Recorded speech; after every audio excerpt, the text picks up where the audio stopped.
विधानसभा seat से पूर्व IAS OP Chaudhary ने रिकॉर्ड बनाते हुए 64,000 से ज्यादा वोटों से जीत दर्ज करने में कामयाबी हासिल की है।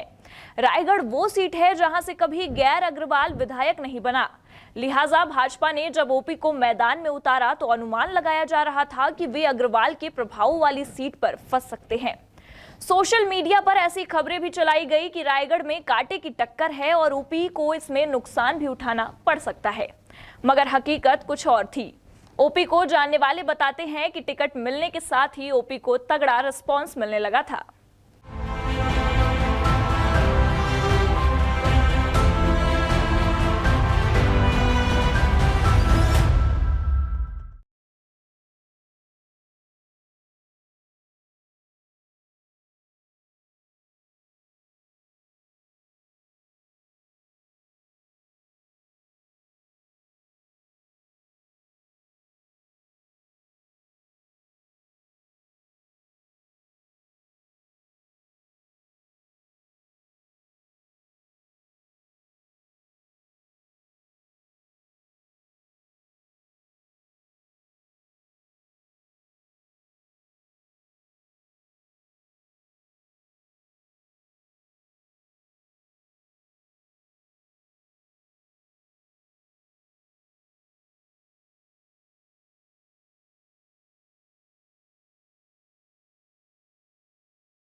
उसके लिए भी हम काम करेंगे और पूरे छत्तीसगढ़ में भी हमारा संकल्प पत्र है और Bharatiya Janata party is known for good governance, तो उस पर भारतीय जनता पार्टी कमिटेड होकर के काम करेगी। कांग्रेस ने एनार्की फैला करके रखा था, करप्ट एनार्की, कांग्रेस के रिजीम को मैं डिफाइन करना चाहूँगा करप्ट एनार्की के रूप में। पूरी तरह से अव्यवस्था थी, एनार्की थी और उसमें भारी भ्रष्टाचार था, करप्शन था। उसके जगह पे गवर्नेंस स्थापित करने के लिए भारतीय जनता पार्टी काम करेगी।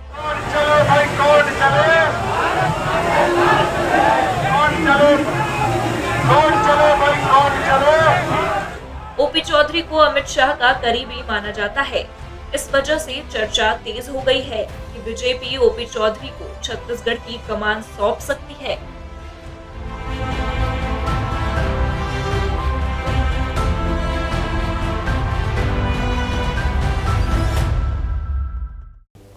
छत्तीसगढ़ में अगला मुख्यमंत्री कौन होगा? विधानसभा चुनाव के नतीजे आने के बाद अब सबसे ज्यादा इसी बात की चर्चा है। इस बीच केंद्रीय गृह मंत्री अमित शाह ने बीजेपी विधायक ओपी चौधरी को दिल्ली बुलाया है।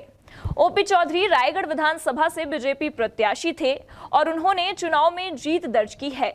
बता दें कि छत्तीसगढ़ विधानसभा चुनाव में बीजेपी ने बम्पर जीत दर्ज की है। पार्टी ने 54 सीटों पर कब्जा भी किया है।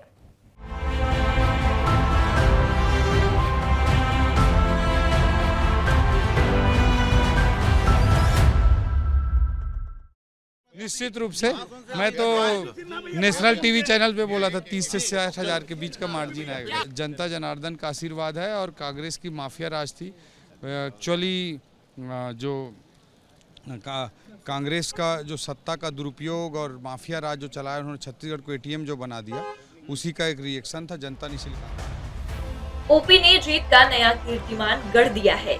रायपुर दक्षिण में भाजपा के दिग्गज नेता बृजमोहन अग्रवाल 68,000 वोटों से जीते और उसके बाद अगर किसी को बड़ी लीड मिली है तो वो है ओपी चौधरी। उन्हें 64,000 वोटों के बड़े अंतर से जीत मिली। आपको बता दें कि केंद्रीय गृह मंत्री अमित शाह ने रविवार को फोन कर ओपी चौधरी को जीत की बधाई दी। इसके साथ ही उन्होंने ओपी चौधरी को दिल्ली बुलाया।